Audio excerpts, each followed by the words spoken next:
allegedly. Great. So we're live now, guys. Nice to No, not yet. see everyone. Not yet. No, don't say yeah, we're live. When I say we're live, Viraj. We Trust me. live? Yeah, you can check it on the replay. Trust me. You just have to take my word for it. I don't know why. I'm always the first person to know. Don't ask me. I don't know why. But just trust me on it. Watch it on the replay. All right. What's happening, boys? This was another great session, right? It always is a great session. Yeah, it's always great to connect. And then I think what was even good is we had new, I guess, another new face. So it was nice to welcome another new face. And it just shows that there's people out there listening. There's people out there, being challenged. I think the guy who joined today was just because he's got 3 kids and he's just never had the chance, but he's always been meaning to. And that's a great place to start from, right? There's no expectation or judgment that you have to join, or you have to even listen to us, but it's one of those things where when it's the right time it will just happen, right? I guess I just wanted to say that. So what do we talk about? For First of all, hi to everyone listening. For those who are had their breakfast and waking up, or for those who are still in the PJs and in that Xmas vibe, and if you The pajama. pajamas, exactly. Thanks for that, Viraj. Sharing, brother, if you guys wondering why he keeps mentioning that, it's a private joke. It's an inside joke, and one day we might reveal that if we're brave enough on Facebook Live. But Shout out to Saga. yeah, what did we just talk about? We talked about money mindset, and it was money mindset part 2. And the reason it was money mindset part 2 is because our audience of men, I think it was July, where we talked about money mindset originally, wanted to actually go deeper into the subject. And I think it's quite, I guess, timely, right? Because everyone is still obviously suffering in many areas, with the economy, with their jobs or with their businesses as well. I know a lot of people personally have lost their jobs, have lost their businesses, and if they haven't, they're basically in either a thriving state of mindset or in a surviving state of mindset. So today was another deep one, right? I mean, we can just, I've got a few notes I've written down here, but there was so much that we covered. Um, I guess, where do we start, Viraj? Where do we start? We I talked think, about, yeah, so we did our first one in July where we talked about the relationship that we have with money and what would it be like if it were a person. And then mm, the idea of just paying yourself first, like when you get paid, normally your bills go out, your taxes go out, and all that stuff. But actually, before any of that goes out, take a chunk out for yourself, and then operate on what's left. And it was just that kind of exploration. Whereas now, I think we went down a little bit of a rabbit hole in the sense of what is actually money, because when you look at it for what it say in its raw form, it's a piece of paper or something that's been attributed a certain value, but yet there's such a context or conversation about what money means and what it enables and what it disables almost in people, right? And actually going beyond that to say, well, what have we made money to mean?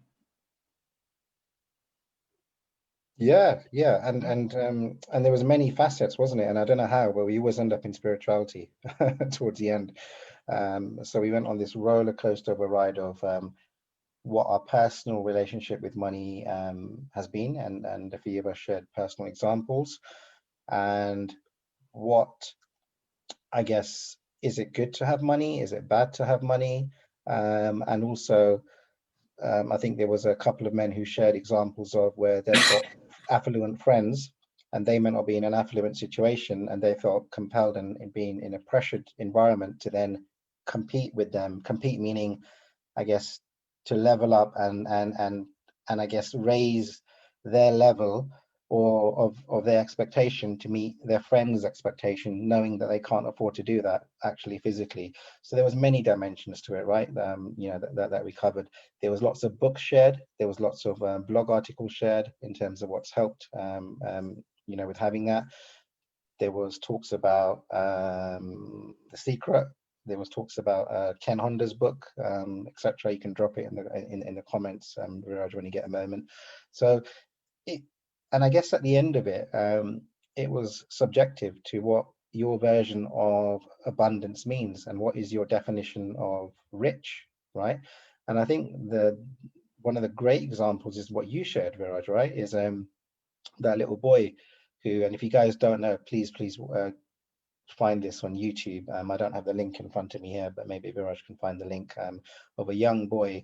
I'm actually, I forget the country, Viraj, but if you know, just you're on mute, Viraj. But if you having a If I share conversation with as much yourself. bandwidth as I can. It was a boy from, I think, Afghanistan, who made Afghanistan. a out of a plastic bag, made a Lionel Messi t-shirt, Mm, and was just in love with the fact that he had a Lionel Messi shirt, where that's normally what, a 70-80 pound investment. But this boy, it didn't care how much he paid, he just had Messi on his back, and that was it, and he was happy. And it just goes to show how we can create our own happiness independent of money. Because you're right, you can look at it at the face of it and say, I don't have 70-80 pounds to buy a Lionel Messi shirt, legit, Adidas, Argentina, like the whole shebang. Whereas he's the happiest kid in the world. and And that's that's an example of how you don't need a bank balance to thrive. mm, and it's amazing, right? And literally in that moment when he probably wasn't even kicking around. I'm not sure. I need to watch the YouTube video again, but I'm not even sure if he's kicking around an actual football, or whether it was just a made up football.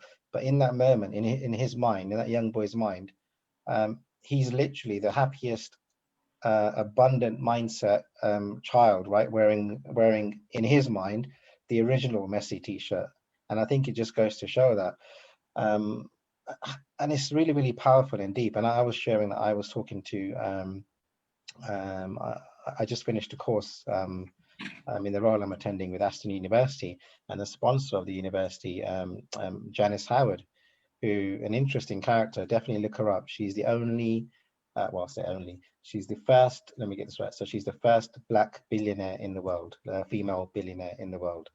And amazing character, right? Amazing character. And she was sharing something really, really very, very personal, which I'm not going to share on here because it was very personal to the cohort that attended.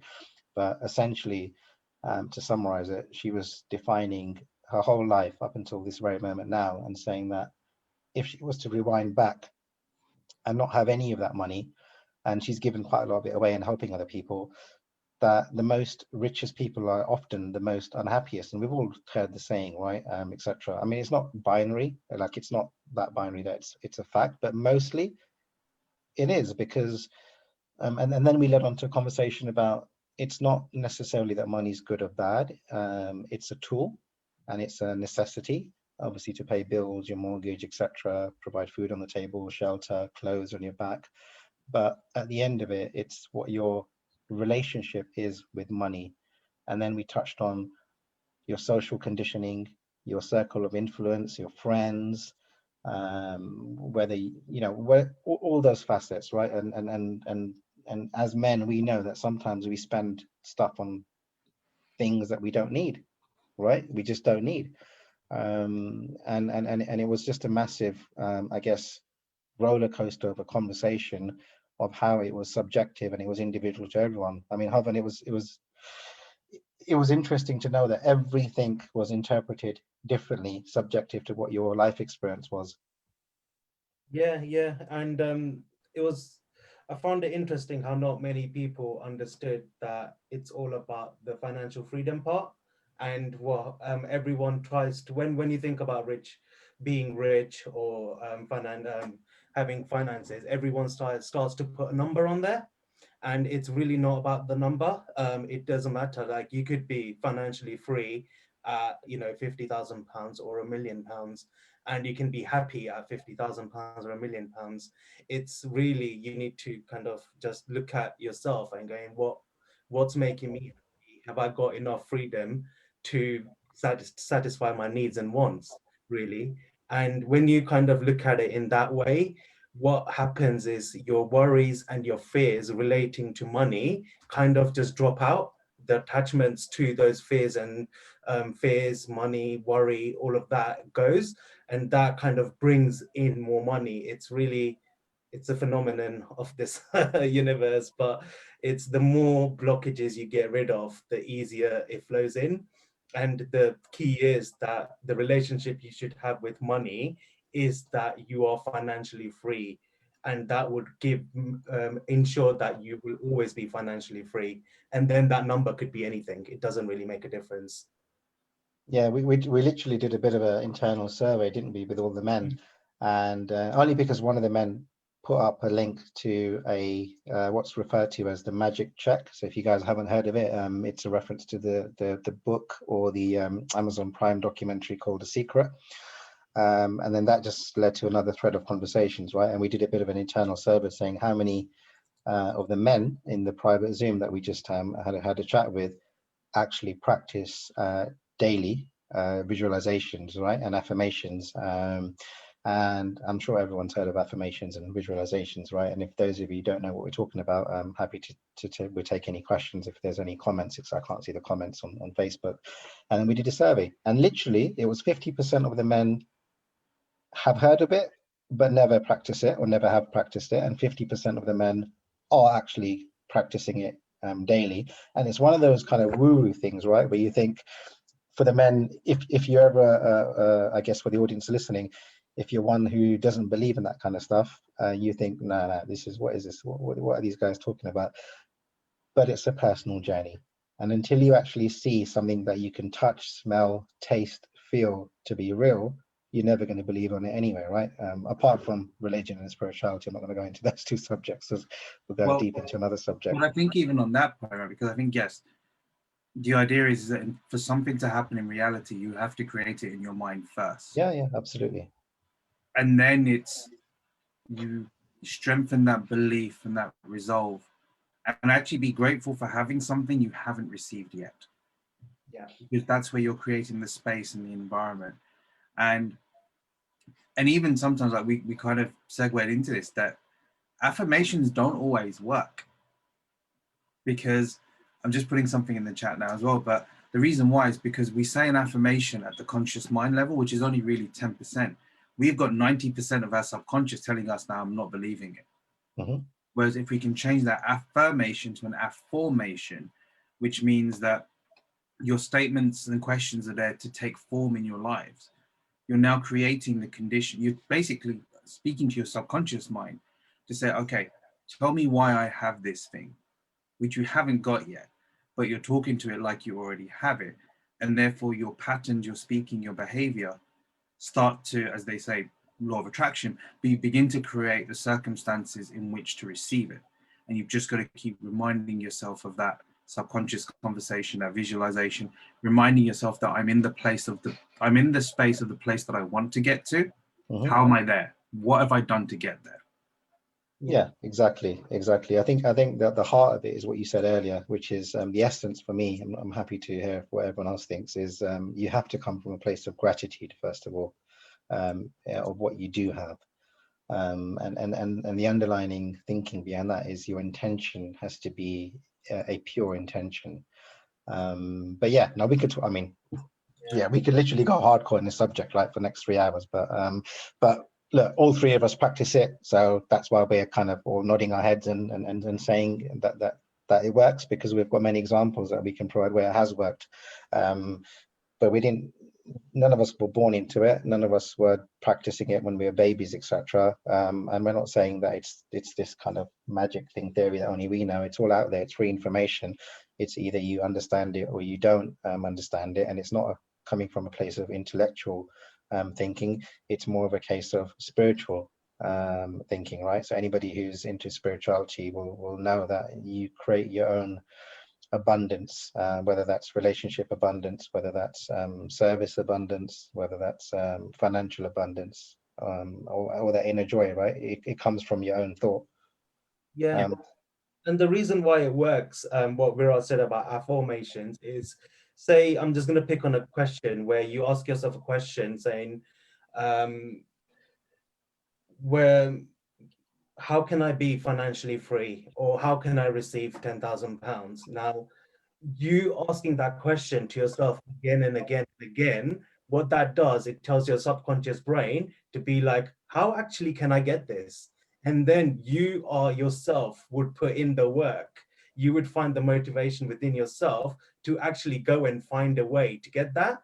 And it doesn't appear out of thin air. It's your subconscious mind. It's basically telling you to do it. And you don't realize it, but what would happen is you'll start doing research, you would go and find people that could help you, and People that's how come it to you. turns into reality. Mm. It's because you keep saying it to yourself again and again, and when you have the gratitude in there as well, which is basically you're just saying thank you for me to having this, that makes it a reality for your subconscious brain, because you only say thank you when you receive something. Mm.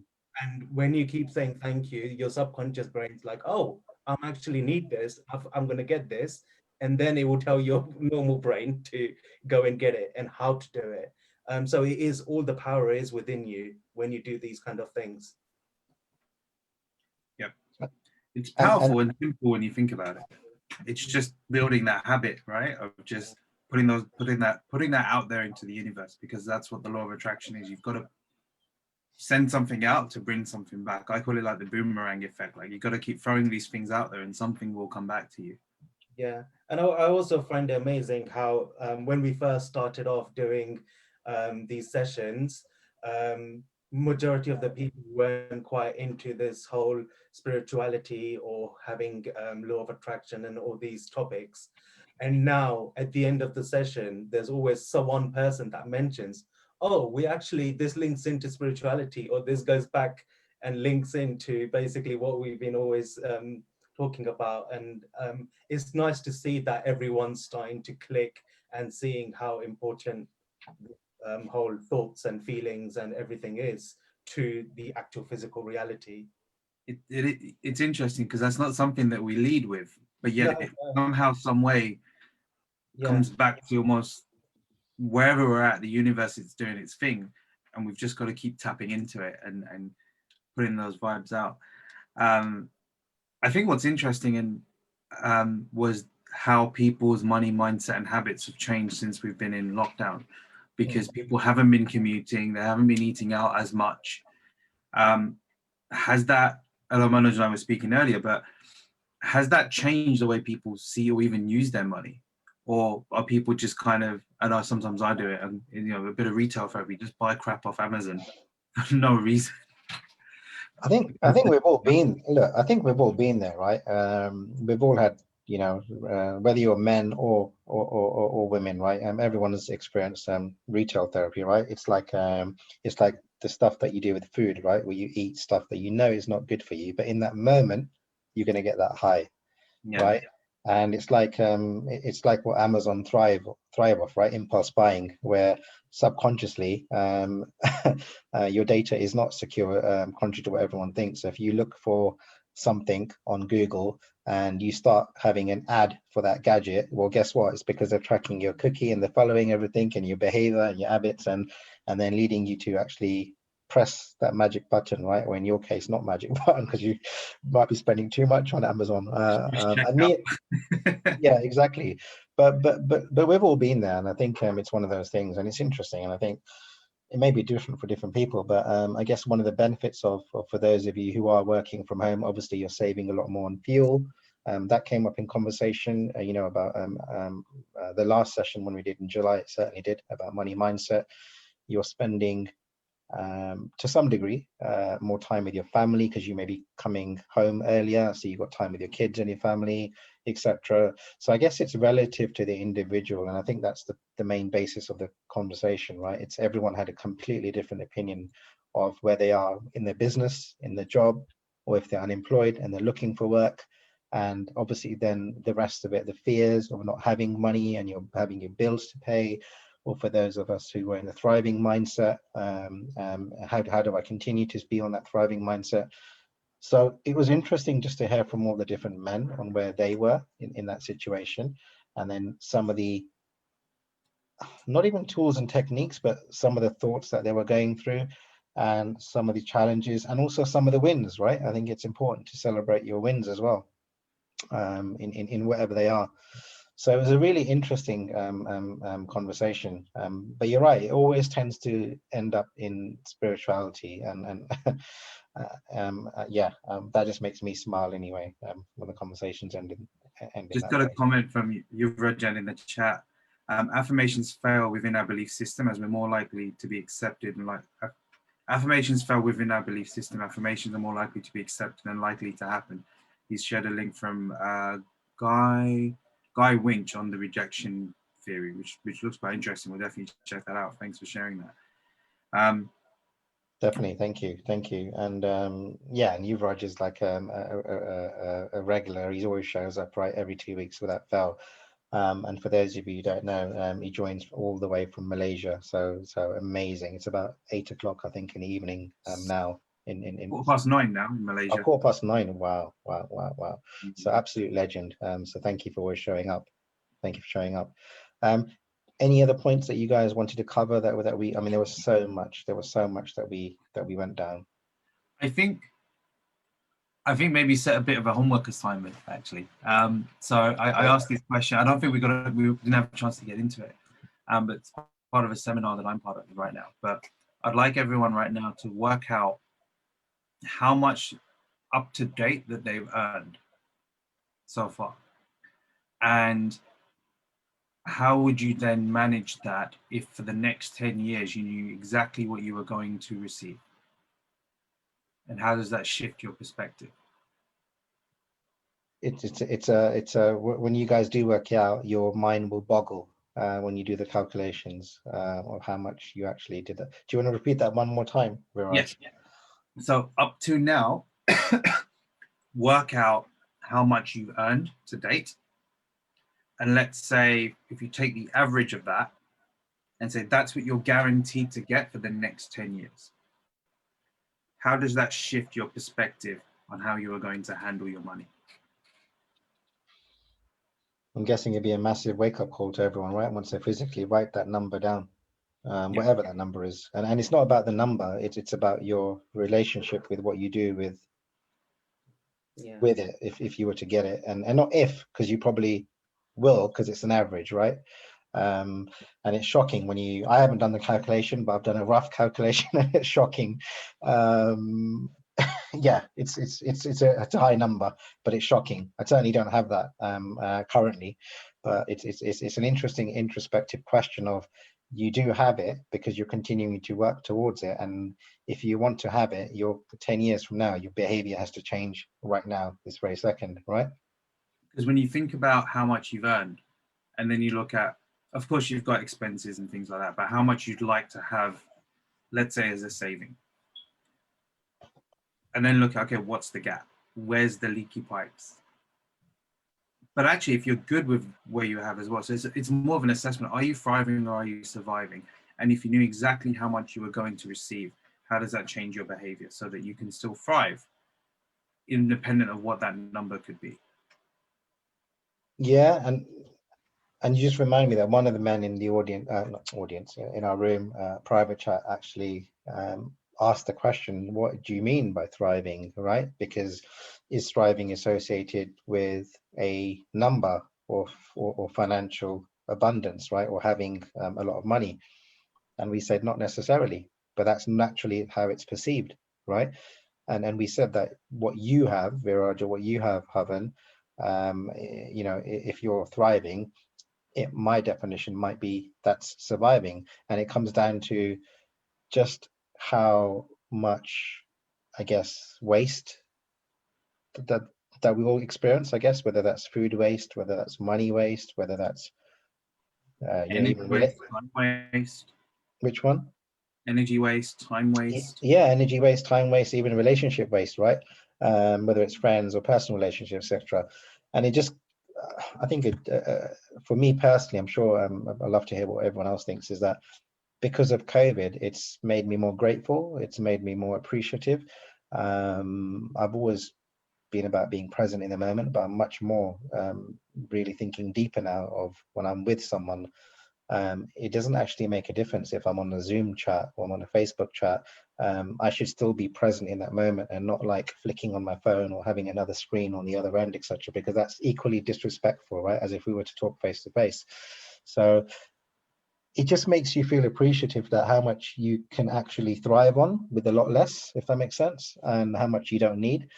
And then I guess a place of gratitude comes from, there's many people right around us and in the world where they would die to have what we have right now, right? Which is roof over our head, shelter, food on our table, clothes on our back, and the freedom to go anywhere we want. I mean, with restrictions with tier 3, I won't comment too much on that, but freedom to go anywhere where you want and not having to look over your shoulder to ensure that someone's trying to take your life. Like, it's crazy, right? So what is your definition of thrive? It's everyone is thriving, if you really think about it, right? I think the key with that, as you say, is how can you thrive without the need for anything external to give you that feeling?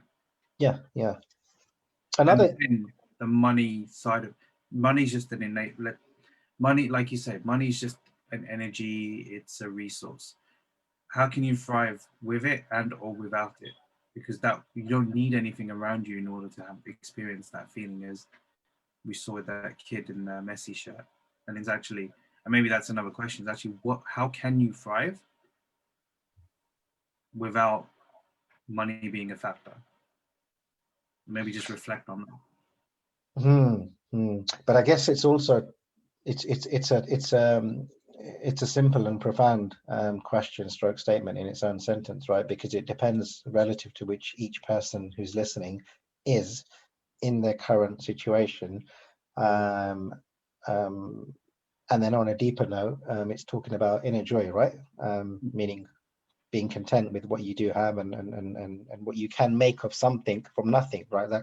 That young child, right, putting on a plastic bag and visualizing that it's Messi, on the back, and he's got his number and everything, and he's playing like Messi, and he's kicking a football like Messi.